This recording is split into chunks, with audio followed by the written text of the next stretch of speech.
The story of Prophet Dhul Kifl. Who is Prophet Dhul Kifl? The story of Dhul Kifl is a bit of mystery. There is not much information known or recorded, and a lot of debate as to whether he truly is a prophet. The literal meaning of Dhul Kifl is possessor of the fold. What we know about him is that he was a righteous man and company of the good, who was also extremely patient. This is based off two mentions of Dhul Kifl in the glorious Quran. The first is from Surah Al-Anbiya, verses 85-86, and mentioned Ismail and Idris and Dhul Kifl, all were of the patient, and we admitted them into our mercy. Indeed, they were of the righteous. The second mention in Quran is from Surah Sa'd, verses 45 to 49. And remember our servants, Abraham, Ishaq, and Jacob, those of strength and religious vision. Indeed, we chose them for an exclusive quality, remembrance of the home of the hereafter, and indeed they are to us among the chosen and outstanding. And remember Ismail, Elisha, and Dhul Kifl, and all are among the outstanding. This is a reminder, and indeed, for the righteous is a good place of return. According to Ibn Kathir, it seems logical that him being mentioned in the glorious Quran among those other prophets, then, through association, he should also be considered a prophet. However, many other famous Quranic commentators like Imam Ibn Jarir refrain from making such decisive comments. He believes that Dhul Kifl was a saint and just, but no evidence of being a prophet. Ibn Kathir contends by referring to Allah's statement, and messengers we have not mentioned to you, referring to the fact that there are other prophets whom we did not mention to you in the Quran. The Quran makes mention of the following prophets, may peace be upon them all: Adam, Idris, Noah, Hud, Saleh, Ibrahim, Lut, Ismail, Ishaq, Yaqub, Yusuf, Ayub, Shoaib, Musa, Harun, Yunus, Dawood, Sulaiman, Elias, Al-Yasa, Zachariah, Yahya, Isa, and Muhammad sallallahu alaihi wasallam.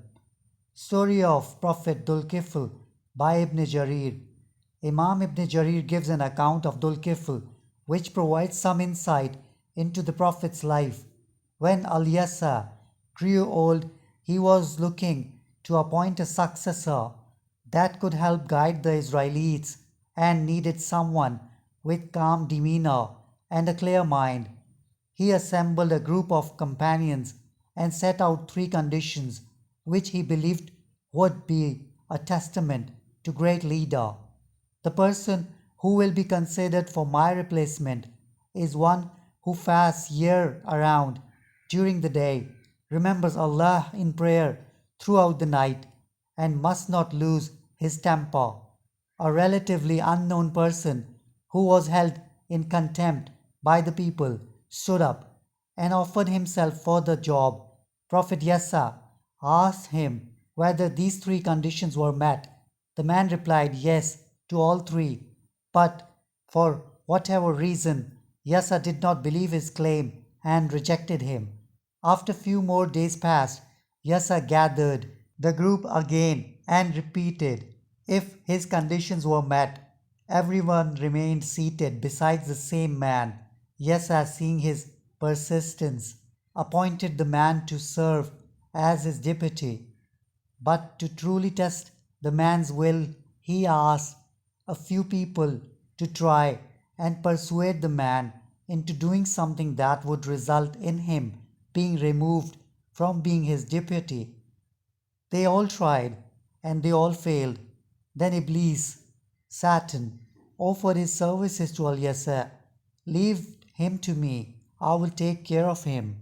The man at this point developed a routine which involved fasting during the day, making prayer, remembering Allah throughout the night. In the afternoon, he would take a nap to rejuvenate himself. Iblis decided to disturb the man right before his afternoon nap by knocking at the door and begging to be let in, saying, I am an old tortured man. Iblis was welcomed in and began to ramble on about the cruelty and injustice which he suffered. He stretched the story so long that no time was spared for the man's daily nap. The man offered to Iblis to come visit him in his court the next day so that justice would be done for him. The man waited for the Iblis the next day, but he did not turn up. The next morning, he waited for the Iblis to return, but he did not return again. Finally, in the afternoon, right before the man was about to take his nap, Iblis came and started banging on the door. The man, still calm, questioned him. Didn't I tell you to come to my court yesterday? But you failed to appear, nor did you come this morning.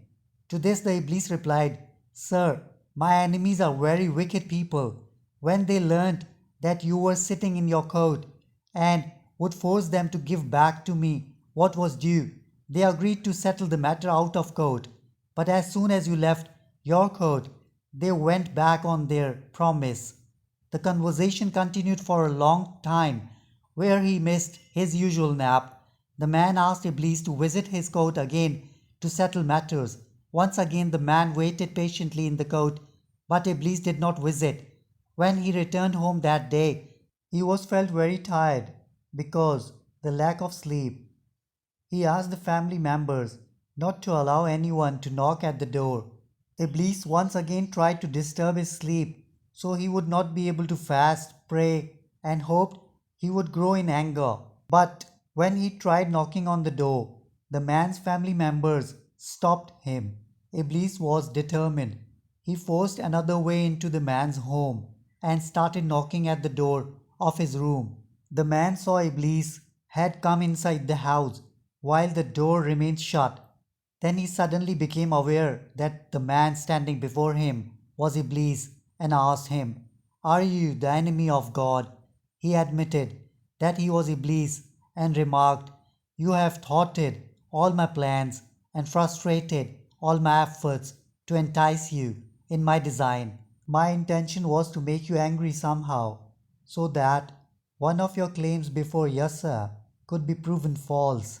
It was because of this episode the man was given the title Dhul Kifl, a title meaning possessor of or giving, a double requital or portion.